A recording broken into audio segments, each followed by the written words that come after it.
Thanks, Mark. All right. So part of a farmer's job is to figure out how to try and get the best price. Now, again, very few farmers actually sell all of their product as soon as they harvest it, right? Why? Well, sometimes they sell some of it. The price rises. Right, because they want to get the best price. And when's the best price to sell food? Right, when people need it most. When are people going to need food the most? In winter, when there's not anything growing, right? So a lot of farmers will say, okay, when I harvest my crop, I'll sell, say, a third of it right off the bat. Why do they have to sell a third of it right off the bat? Yeah. They need some revenue, right? They need to pay their bills.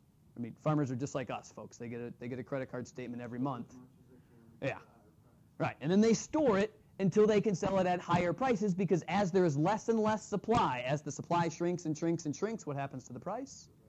Goes up and up and up, right? And that's what farmers are constantly trying to do, is to watch the ebb and flow of the supply and the demand in the market so that they sell at the highest price, all right? But in the end, what the farmer's going to do is they're going to say, well, I'm going to average out the prices that I sell my crop at, and whatever that average is, my revenue is that number times however much I grew. Revenue is easy. It's cool, all right? The cost stuff, that's where it gets a little bit funky, but the cool part about it is that in the market, there is supply and there is demand. And the cool part about it is that the market is this equilibrium point every day. This is where it's at, period, right? There's no failed equilibrium going on inside of here, right? Our equilibrium price, whatever it is on any one given day, that's going to be the price that my buddy over here as an individual farmer is going to get paid for his crop. Now, the caveat to this, though, is that in the market, how many, say, bushels of corn are sold on a given day in the world? Oh, a lot. Bushels? Bushels, yeah. Billions, that's absolutely right. This number is sitting at somewhere around 2 to 5 billion bushels of corn per day, changing hands.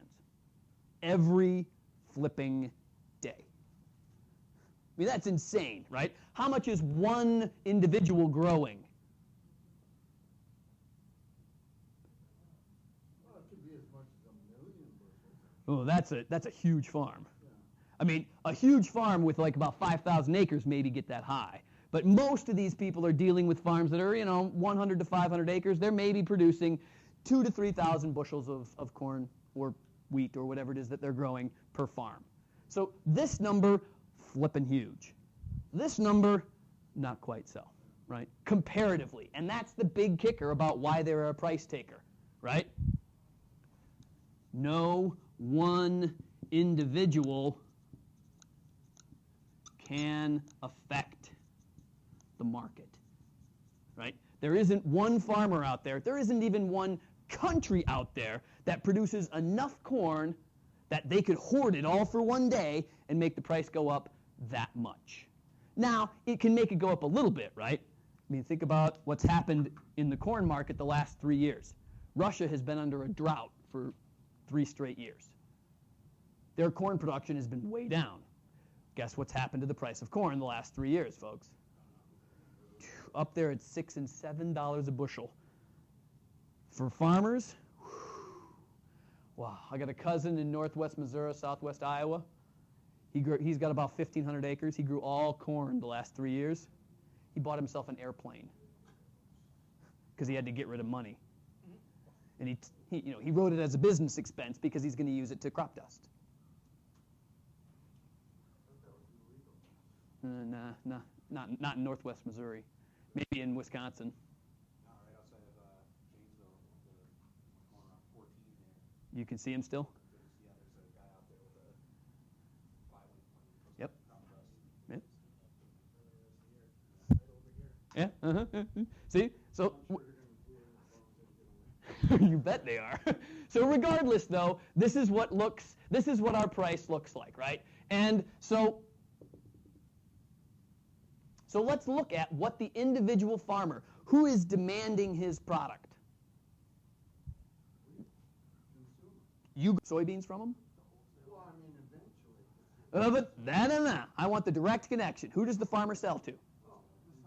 The silos, the whole. And when they sell it, if they sell 1 bushel of corn, how much do they get paid for that 1 bushel? That's price. If they sell 10 bushels, what are they going to get? Market price. If they sell 100 bushels? What if they sell 1,000? Well, they shouldn't be. So what does the demand curve for an individual farmer look like? Flat. And what might you say about a perfectly flat demand curve? Think chapter 5. It's perfectly elastic. Woo, yes, I love it when I can tie 2 chapters together. This is why you learned about perfect elasticity, is because it points out what individual sellers in a perfect competition, what kind of demand they have. They can sell as much as they want or as little as they want. Doesn't matter, right? When they go to that silo, the silo's going to, even if their silos are full, they'll just say, oh yeah, I'll pile it up off to the side, right? During the big, huge corn glut, right before they started mandating the production of ethanol, right? The big, huge corn piles next to the silos. I mean, that's the silos who buy up everybody's corn. They just keep buying it, right? And the silos, of course, they're the ones that haggle to get higher prices from producers and from production units and all that other kind of stuff. Right? Farmers don't have to worry about that. They just go to this guy and get whatever they're going to get. Good or bad? Yeah, it's life. Now, so,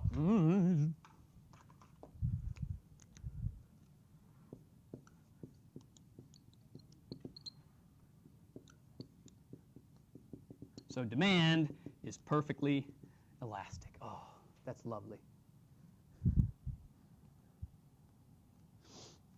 All right, let's make sure I'm not skipping anything.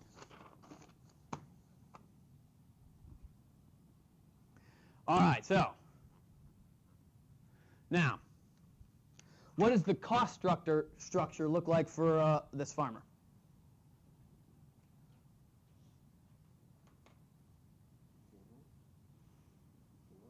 So if I was supposed to build my cost lines, if I was supposed to draw a cost up there, what kind of cost structure do you think I'm going to have?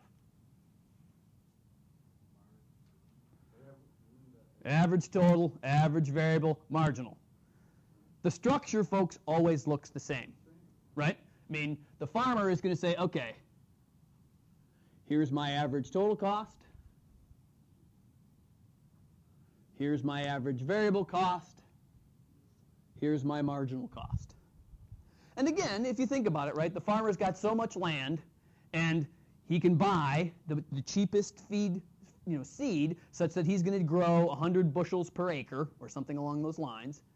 Could he produce more if he wanted to? Yes, he could spend extra money to get the really good seed that'll produce 150 bushels per acre, right? But it's going to cost him more, right? Because he's going to have to buy the expensive seed. That's going to cost him more. Hence, moving up the cost line, right? But there's an optimal point right here where his costs are the minimum based on the size of his land and the amount of money he has to spend on seed and fertilizer and all those other great things that farmers have to deal with, all right? So my question to you, I mean, now where you draw this structure varies, okay? In this instance, I have drawn it where this farmer is making a profit. Why? Well, you do always hope for it. But why does this graph tell me that I'm making a profit? What's above the total cost? The demand is. And what is this demand? It's the price, right?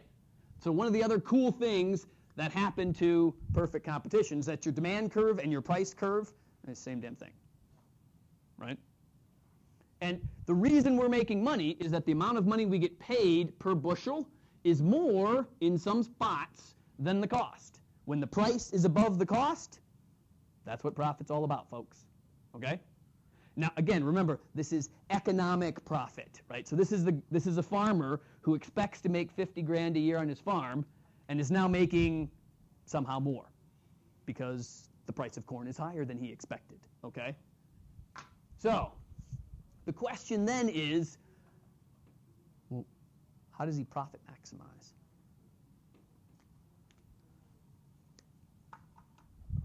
Yeah, no, red sucks.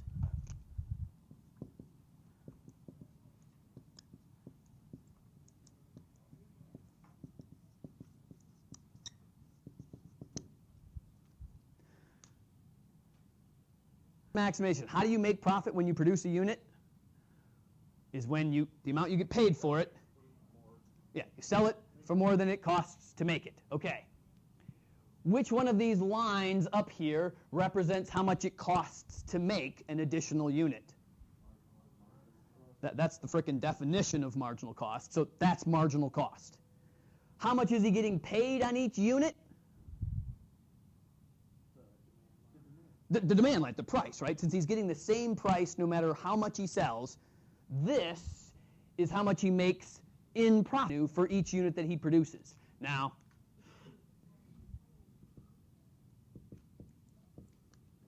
technically that's called the marginal revenue.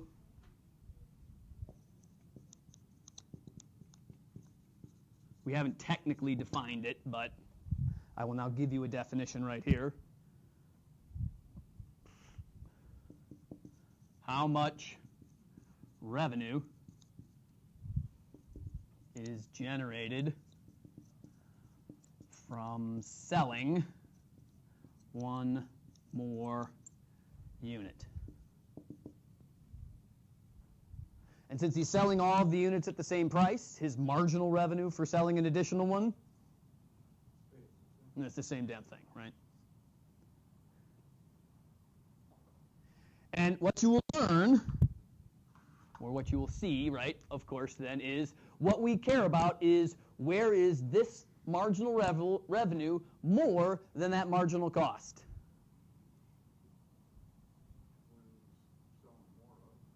Right, so is it right here? It's right here, right? So a farmer, based on what he thinks the average price is going to be for however many, whatever he thinks it's going to be. Now remember, the farmer's going to have to play this game a little bit, right? They think that the price is going to average out to be about right here. Based on his costs, this is how much corn he expects to grow in one season. That's exactly what all farmers do every season, or they should, if they were economically smart, right?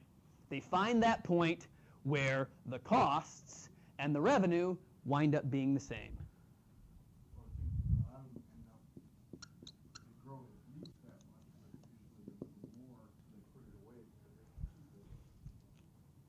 They have to pay to store it, though. True, very true, right? Those hold a little bit longer. But the key is this formula is always where we maximize profit, right? Before this point, the marginal revenue is more than the marginal cost. After this point is where it always flips, okay? Because your costs are always going to skyrocket after you get past a certain point. And in this particular instance, our marginal revenue is this wonderfully straight line anyways, all right? All right, now, let's see. So, I ran out of room. You guys don't mind if I erase 1, 2, and 3, do you? Okay.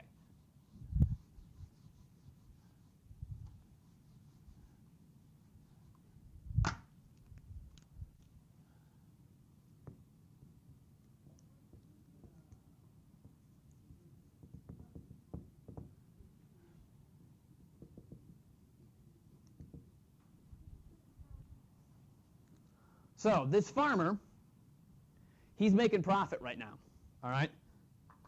Assuming that this is where things stand right now, all right? This farmer, next season, does he expect to make the same profit?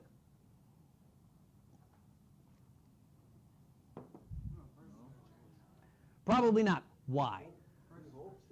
Oh, you always hope, but what's the reality, folks? When people farmers all talk, folks, right? Information in the farm world is very readily available, right? You know exactly how much everybody is growing because you get reports every morning. You guys are like me, right? At 4:30 in the morning when you wake up, the first thing you do is you flip on the radio. And there's that guy on the radio who's giving you the commodity prices. Corn went up 2.5 cents per bushel, all the way up to $7.22 per bushel. But he keeps going, doesn't he? Same guy's been talking on the radio for 50 years, I swear. And he sounds like this. He's telling you that hog is up 25 cents a pound. Wheat's down 10.5 cents a bushel. Those wheat farmers are hurting. Because he throws some emotion in there. Right? That's not what you guys do at 4:30 in the morning? Hey, he throws those zingers in every now. Anyways, right?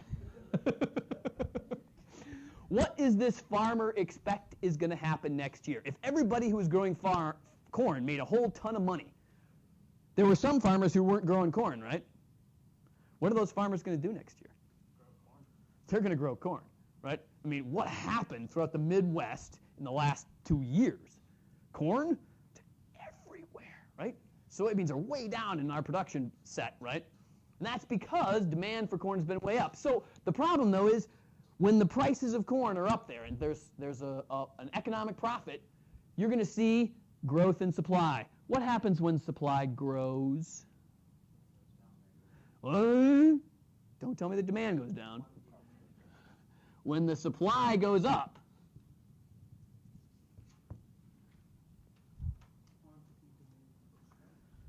quantity demanded goes up. What happens to the price, though? Price goes down, right? When more people get into the corn market, unless demand grows with the supply, right? Remember that supply and demand always grow separately, right? What's driving the supply right now is the fact that the price is too high, right?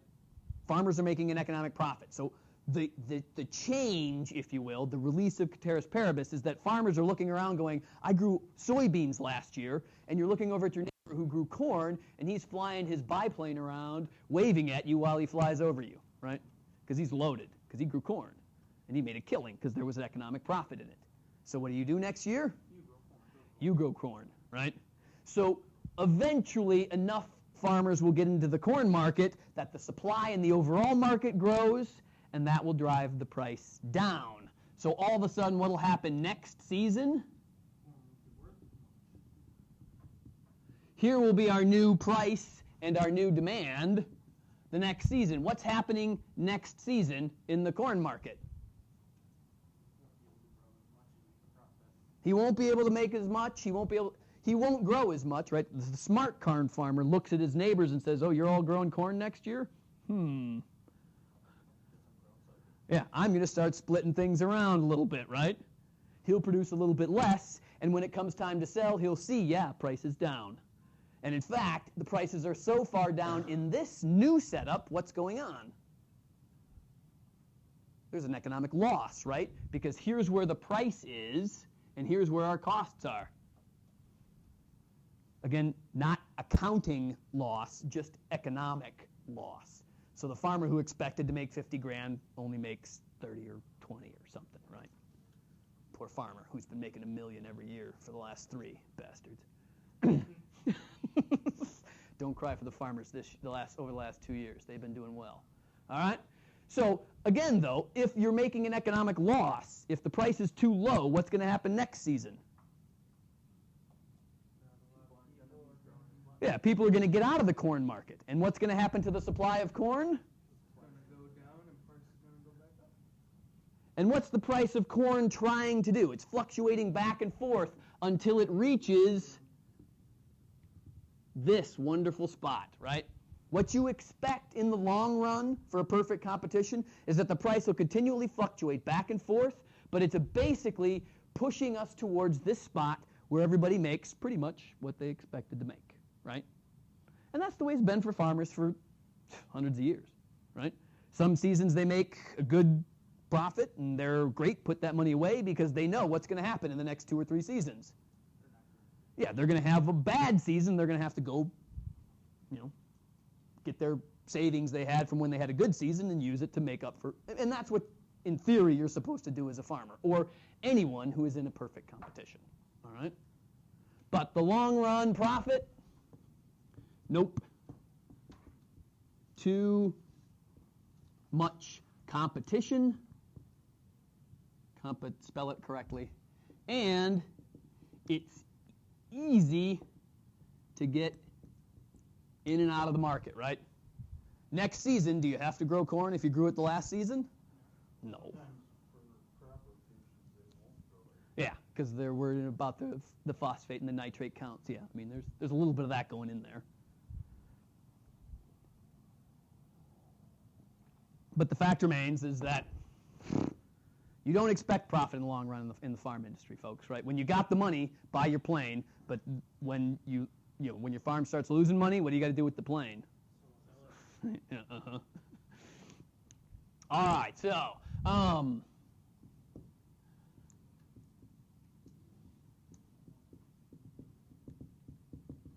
are you efficient in a competition? Are you going to produce where your average cost is lowest?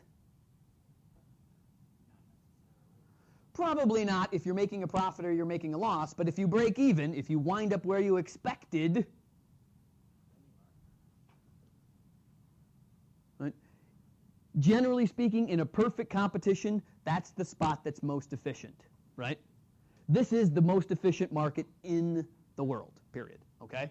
And the reason why is that if everybody's making the same product, do you need to spend money advertising about your soybean product that you're making? No. Do you need to worry about sabotaging your neighbor who might try and steal your market share? No, because the market share is so huge, none of you make a difference, right? So the whole point of being in a perfect competition is that you waste no money, right? If you need to produce more, you do so in the most cheap fashion that you possibly can. Whew.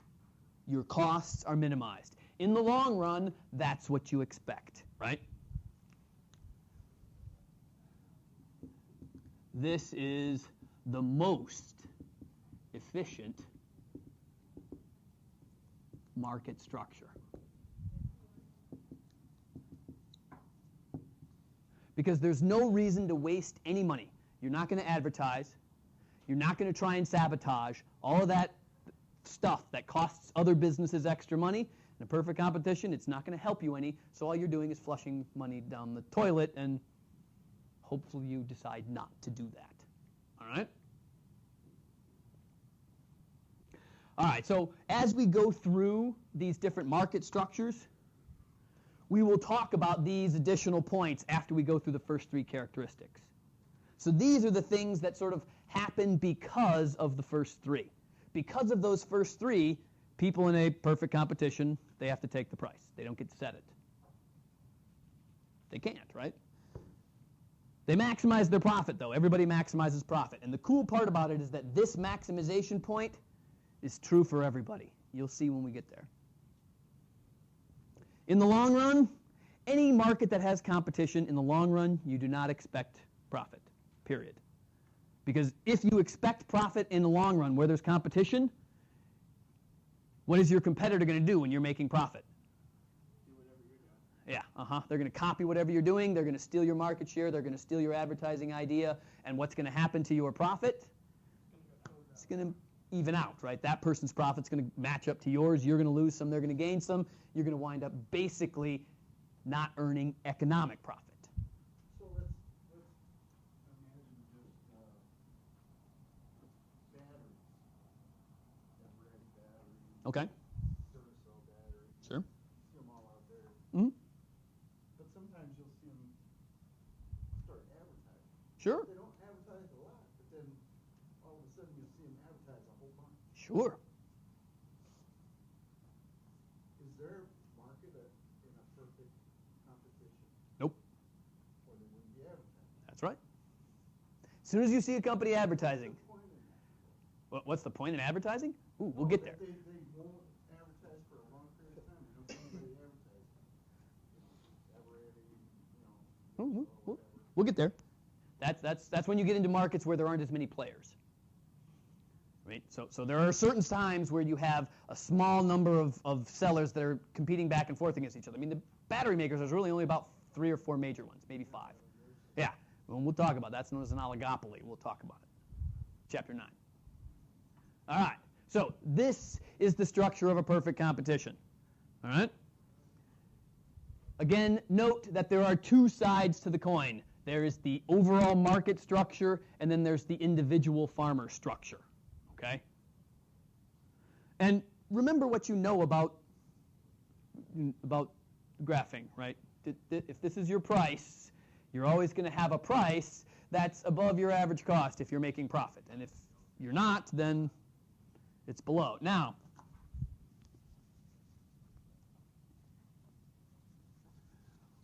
when does a farmer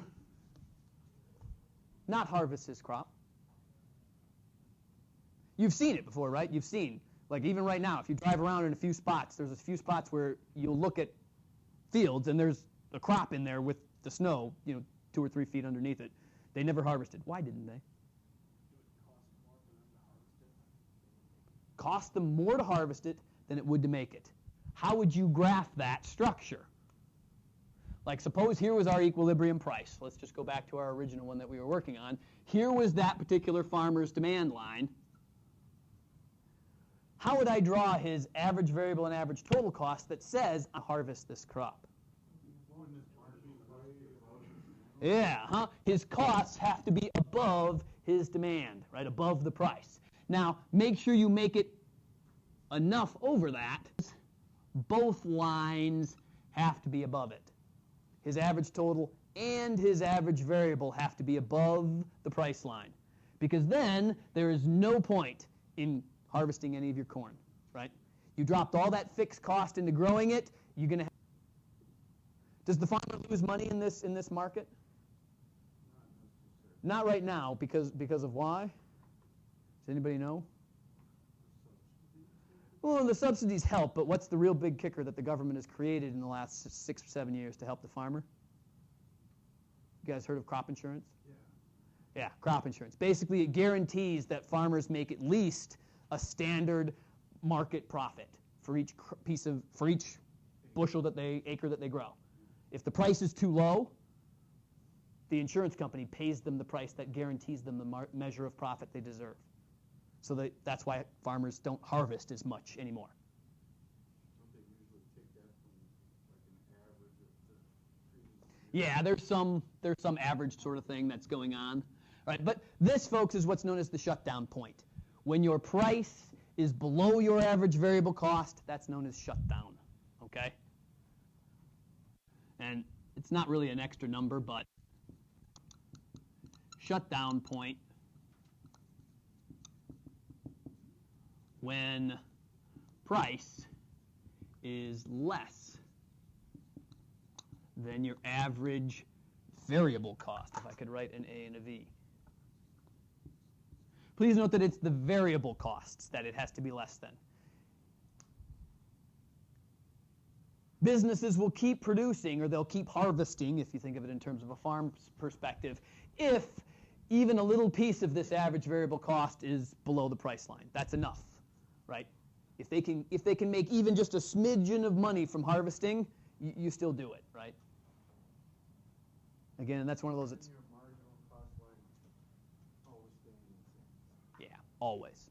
It's always going through the minimum points of average variable, average total. All right, yes, sorry. Oh. I was thinking sell short, but it's really shut. Good call. Thanks. Ugh. All right. That's a perfect competition.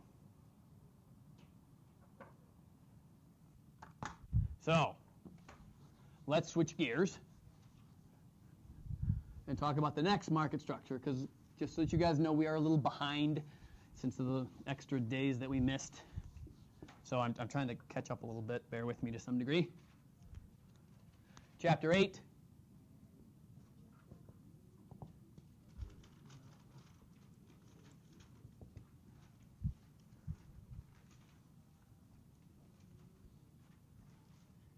Monopoly.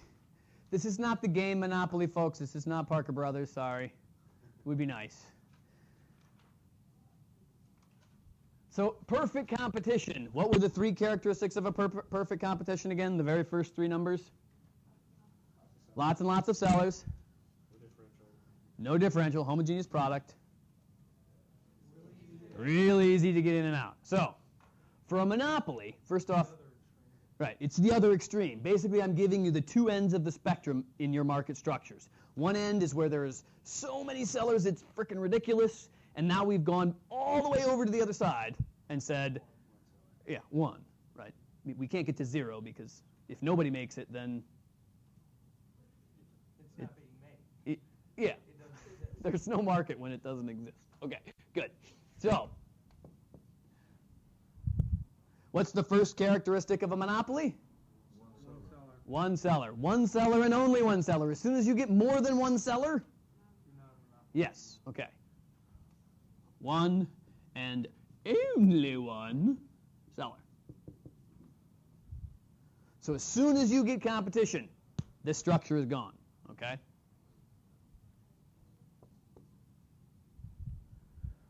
What kind of a product do monopolists sell? Unique. Why is it unique? Because they're the only one making it, right? If there was another product that was basically the same, then there would be another seller that's selling the same thing, and then it's not a monopoly. Okay, so the product has to be unique in some fashion.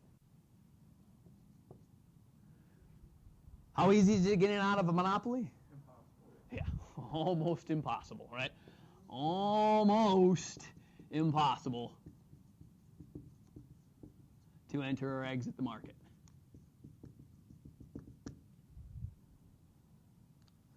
And what's our classic example of a monopoly? Well, there's lots of them, but what's one? Diamonds? Oh, no, there's more than one diamond maker out there. Postal Service? You might consider the U.S. Postal Service since they're the one who delivered daily mail. But, I mean, there's UPS and there's power companies. Do you have more than one company you can buy your power from? Some places get lucky, you can get it, right? But most people, there is only one place you can buy your power from, period. What else other than power? Kind of, maybe cable, right? I mean, cable/internet. You know, maybe there's only one cable provider, but now there's these other options, right? You can get DSL, you can get. But if you want it to be cable, there's really only one cable provider. It's kind of close to there. But what's some of the other ones? I mean, you know. We'll get to that example in a little bit. What else might there be? Except this in coffee. Water. Who else do you buy your water from? Is there more than one company? If there was more than one water company, would you buy their water separately from the other company? But how? Would you have two taps in your house? One that goes to...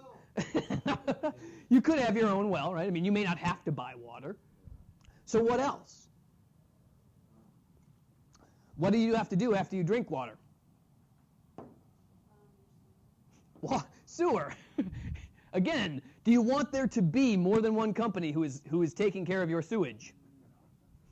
I mean, think about problems with one set of pipes running out of your house that take that away. Imagine two or three. Although there's the septic system and there's several different companies that empty septic tanks. No, you could go that route. But if you're going to buy septic from the government, you have to go through the same company that the government sold the rights for that monopoly to, period. Most monopolies, folks, are governed by the government, right? In theory, they're protected. Electricity companies, they have to pay the government to have the right to be the monopolist who provides everybody electricity, all right? Now, you can have local electricity producers that'll run a line to your house directly, and then they'll be sort of outside of the grid. But generally speaking, if you're going to buy electricity, you're stuck with whoever the government picked or whoever the government sold the rights to. And that's how it works, folks. I mean, cities and counties sell monopolies to businesses and then watchdog them.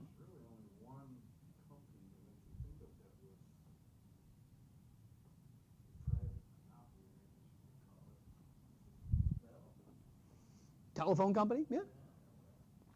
For a while, and they were actually governed by the government too. Telephones were originally run by 50s, they said, Yep. okay, you guys. split up. Enough of that, split up, and then we got the 3 phone companies. And what have been happening to those phone companies over the last, say, 15 years? They broke up like mad, but what have they been doing over the last 15 years? They're all coming back together. Why are they trying to get back together? They make more money. Why?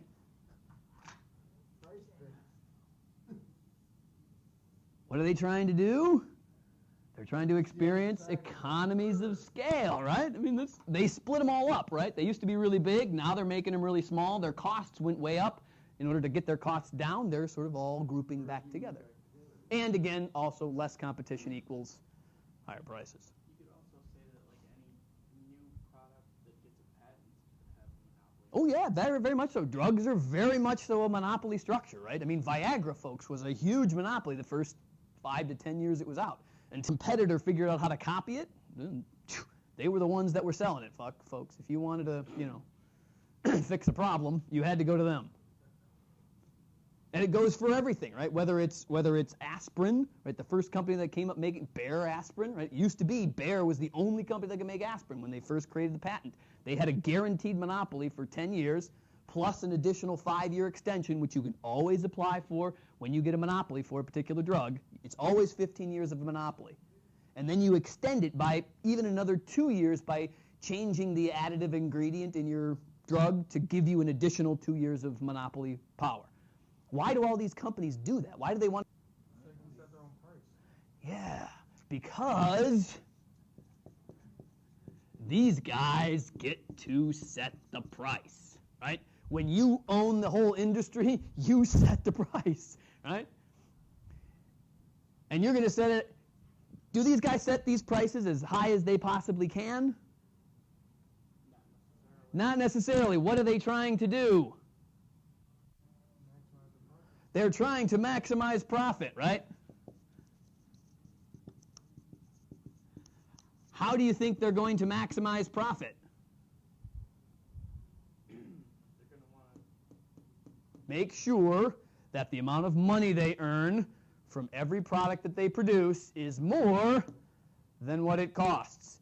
This formula is true for every market, folks. That's the way it works, right?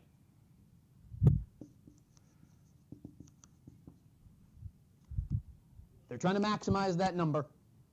Now, the kicker to this is, what does demand look like for a monopolist? Is it a flat line? Do they have to take the price? No. Well, is it straight up and down? I mean, is it perfectly inelastic?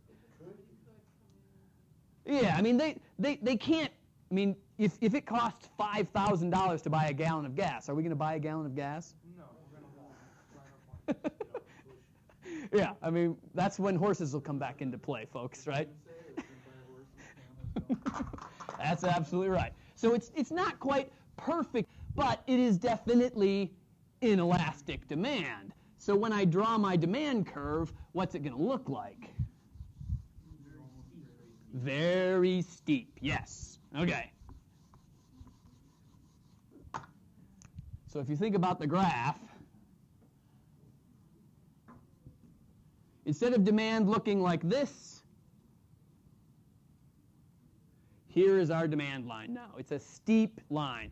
Yes, it's probably curved and not a straight line, but for simplicity's sake and to make this class easier, please always draw it nice and straight.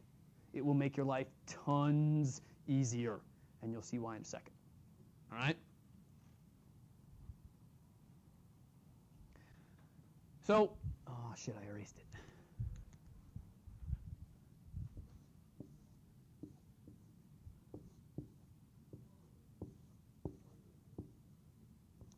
So, this is just a quick rendition of the perfect competition. So over in our perfect competition, here was my demand line. It was also the same as my price. Is that the truth? Is that the same over here? No. Obviously not. So, how much money do we earn from selling an additional unit? Over there, it was always the same, right?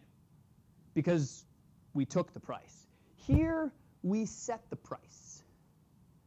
So as we raise the price, we sell less. As we lower the price, we sell more. So now marginal revenue is not a flat line. It has to be curved or at least sloping as well. Now, I'm going to ask you to accept what marginal revenue is for right now. Okay? Just bear with me. Note how this demand line makes an angle, right?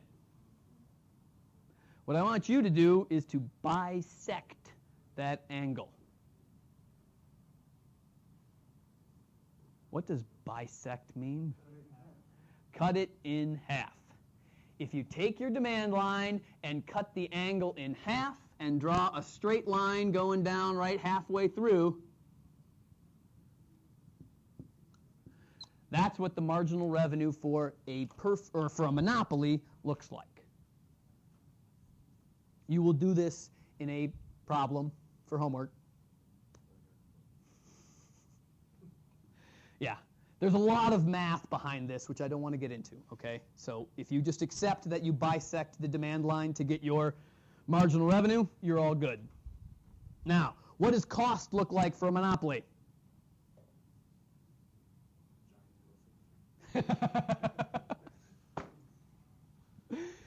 The cool thing about it is, does cost look any different whether you're growing corn or you're producing, electricity? No, it's the same way. You built a factory that says, I can produce, 1.2 gigawatts of electricity per hour. That's the most efficient point you produce electricity at. That's where you, in theory, should produce it. Bear with me, right? So here is an average total cost curve. Here is an average variable cost curve. And here's the marginal cost curve. Again, these are those. Okay. So the cost structure looks the same because you're still building a building, and at some point, you're producing at the most efficient point, and sometimes you're not. In a monopoly, do you expect them to be efficient?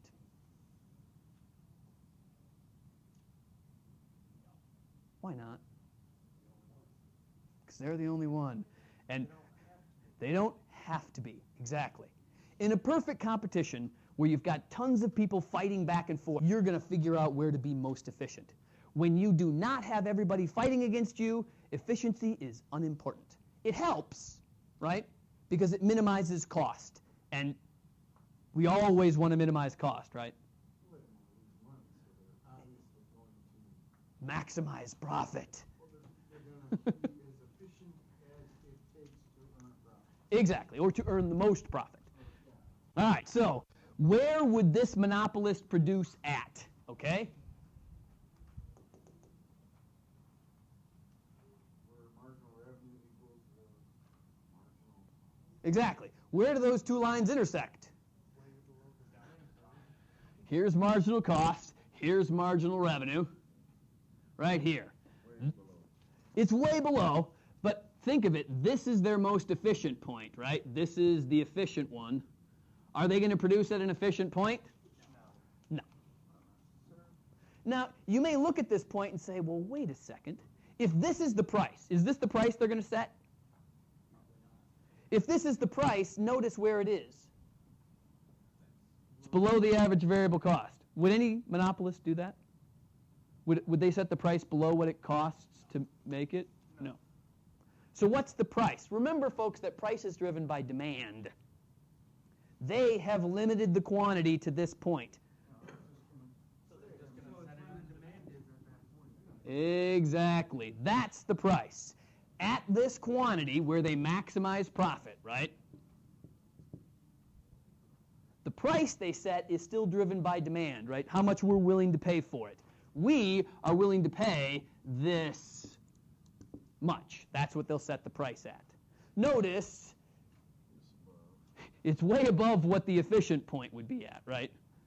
But they're a monopolist. They don't have to fight with people. If they found a spot that makes them more money, they're going to sit there. And if their demand is higher, Then,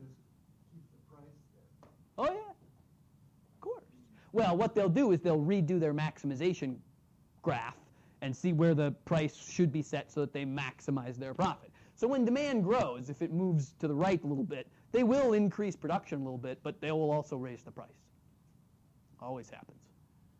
All right, so let's see, what was number 6? Back in perfect competition. Long run profit, right? Try to be consistent if at all possible.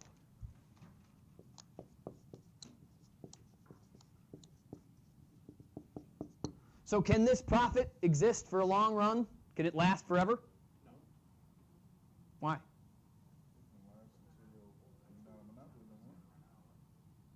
Why? What if the monopoly never runs out because they bought it from the government and the government never falls? Folks, the Koch brothers make electricity. This is why they are constantly making profit. They go into the different countries and in the different counties and they buy the monopoly rights to produce electricity in a particular county. And the government guarantees them a certain amount of profit, period, every month. The long run profit is staying. Yes, you better believe it. This is why the Koch brothers are continually making more money, because they have bought the right to do it.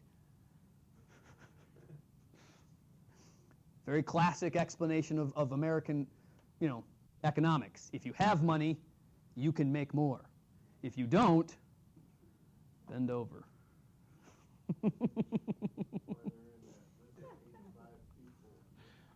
Oh yeah, they're right there. They're not stupid, right? I mean, if I had enough money to go out and buy monopolies, I would do it too. Come on. All right, so we didn't quite get through Chapter 8. That's cool. But we're pretty darn close. Homework from Chapter 7.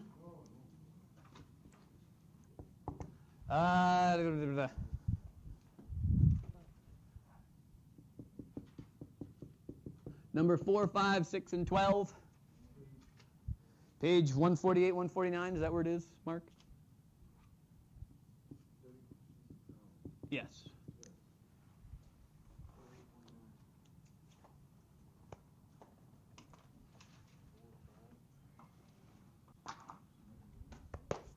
We will finish Chapter 8 on Monday next week. We will also get through as much of Chapter 9 as possible. There's a good chance we're getting through 8 and 9 on Monday, because really Wednesday is Chapter 10, and then we're done with the first half, and we can start getting ready for the midterm, which will be the first week of March, which is the week before spring break.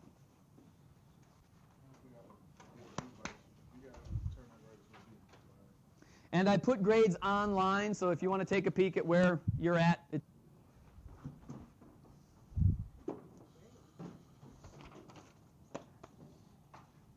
Mark, did you turn me off? Thank you, sir.